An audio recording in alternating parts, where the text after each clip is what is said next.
Hey, what's up guys? Welcome to a new video. In today's video, I just want to share my top-down analysis for Gbpaud with you guys. And in this analysis rather, I will be swooping in from the weekly time frame. So I'll be analyzing the weekly time frame, then I will be dropping down to the daily time frame, and then to the lowest time frame for possible analysis adjustment is the 4 hour, and then that is also where I will be waiting to take my entry. Okay, so jumping straight in, as you can see, GBP is kind of consolidating. It's in a zone where price has been moving sideways. It has just come down from this big move over here. But normally what I like to do is I like to check at what current structure is doing right now. And for me, if I have to zoom in, I will see, or you will see with me here, that price, when it made this low, or when it made this low rather, price came and tested it, retested it, and then it didn't break any lower. So after the last test, right, price pushed up, created a newer high, pushed back down, created a new low. Now this is a higher low because this low is higher than that one, right? And I'm gonna need, for those of you who've been trading with me for a while, you guys know that I need at least two candles to point out a high and low. In this case I got three, which is going against the previous move. And just with that, or seeing that, I'm just gonna connect that. And what I always like to do is I like to get my channel, because very often the parameters for the one zone will give you perfect parameters for the other. So I'm going to show you guys now what I'm trying to say. So I'm going to connect my lowest low with the newer low, which is the higher low. And then I got another push, but this isn't two candles, so I cannot exactly define this as a high point or this as a new low point. What I can do though is bring this down, and then I have my resistance. Another thing that I also like to do is I like to take into consideration my horizontal zones as well. So for my support, this one will be relevant, but I'm not going to use this one right now. I will be using this one, as I have a little bit of a bullish bias with GBP. And once I get to the other time frames, you will see exactly what I'm trying to say with this.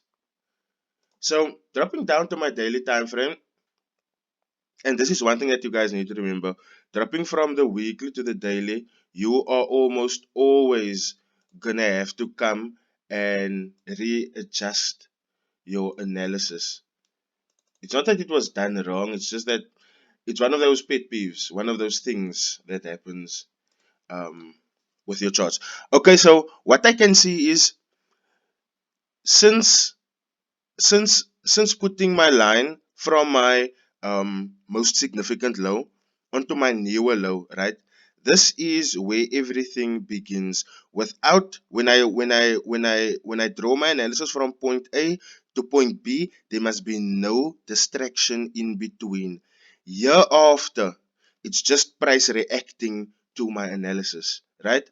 So, or let me rather say, it's basically price falling in line with my analysis, because basically price doesn't listen to analysis. Price will do whatever it wants to. Price do not listen to analysis. Price doesn't move with analysis. Price moves with money. So your analysis should follow the money. And right now, as you guys can see, after this, after my point B, with no interruption in between, after my point B, I have another touch on this. What did price do? It hopped back up from it. Right now, price currently revisited that area, and as you guys can see, it closed above it yesterday. And with price closing above the zone, that just lets me know that price has a big chance of not falling through. And another reason why I believe price won't just fall through out of nowhere is because price still needs to go till here. Why do I say price still needs to go to here? Because I can't see any relevant resistance that price, okay, there's these two heads, right? But there's disruption in between the point A and the point B. But anyway, I can't see any new resistances that price can run to except this, as on the weekly, this is the most significant one. Let me just go back to weekly so that you can see. So as you can see on the weekly time frame, there is no other high point or low point that price can be rejecting from here. So with that said, I'm gonna be expecting price to run all the way to the top, all the way. So for my last step, I'm gonna drop to the 4 hour time frame, and on the 4 hour time frame, this is where I start to prepare for my entry. Okay, so this is where I'm gonna reveal a lot of tricks of mine, and yeah, it's really not that hard. So what I do is I still follow price, right? And because I'm expecting price to run up, remember, it's always just a prediction. Price will ultimately do what it wants to. So do not take it too hard if price doesn't follow your analysis. But when I do this, right, I can see that after this point, I have lost price. So what I'm going to do is I'm going to draw my analysis a little bit closer. So now I'm going to have a new point A and a new point B, still with no disruption in between. So got my point A, got my point B. What did price do after point B? It rejected. It rejected. But now the other thing, one of the things that I like doing is when it comes to places like this, right? You will see that the market does this very often. You will have a rejection, then you have a push up, and the push down will make it seem like it will come close here, but not all the way, right? So sometimes, with something that works for me sometimes rather is a Fibonacci, and this is a modified Fibonacci. Um, so I got my point on 100, right? My 100 is where the start of my move is. My 0, this is always how you use a Fibonacci. Your 100 is where the start of the move is, and then your 0 is where the start of the retracement is of the direction that you're hoping to go in. Now, this isn't always going to be right, it's not always going to work out, but sometimes when things align, when the Fibonacci, when my modified zones, right, align with the Fibonacci, that is when I get to trust it a little bit more. And I'm going to show you now exactly what I'm talking about. So on my 61, 80 and 50%, I got my fib, right? And now in the zone, this is known as the golden zone, right? And when I draw it far out left, you will be able to see that there is a previous zone that touches it as support. There is a previous zone that uses it as resistance as well. So is this a valid zone? Yes. So the other thing that I like doing is I just like filling out the next levels of my fib, of my modified fib. So um, and if you know how to use fib, then you most definitely know how to modify it.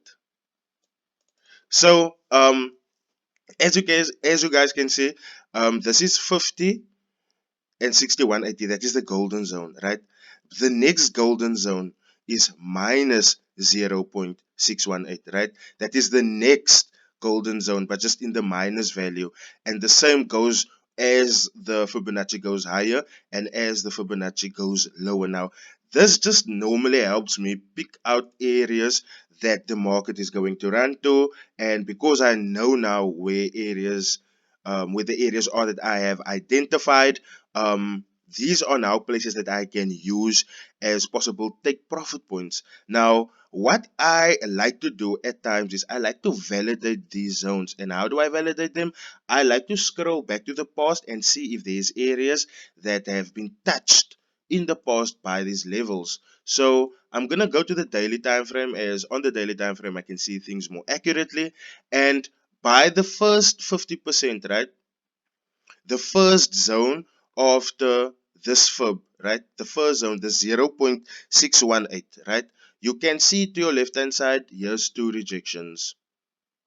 The zone after that, you can see, perfectly falls in line with these highs over here, right?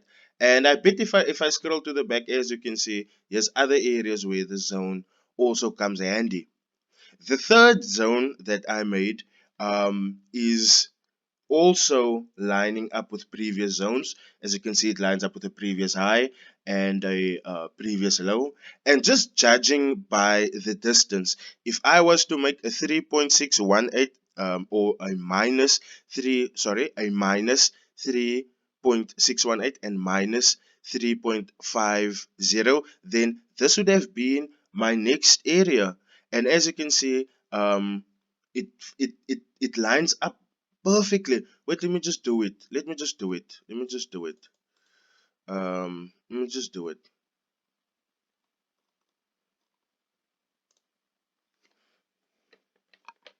Minus 3.5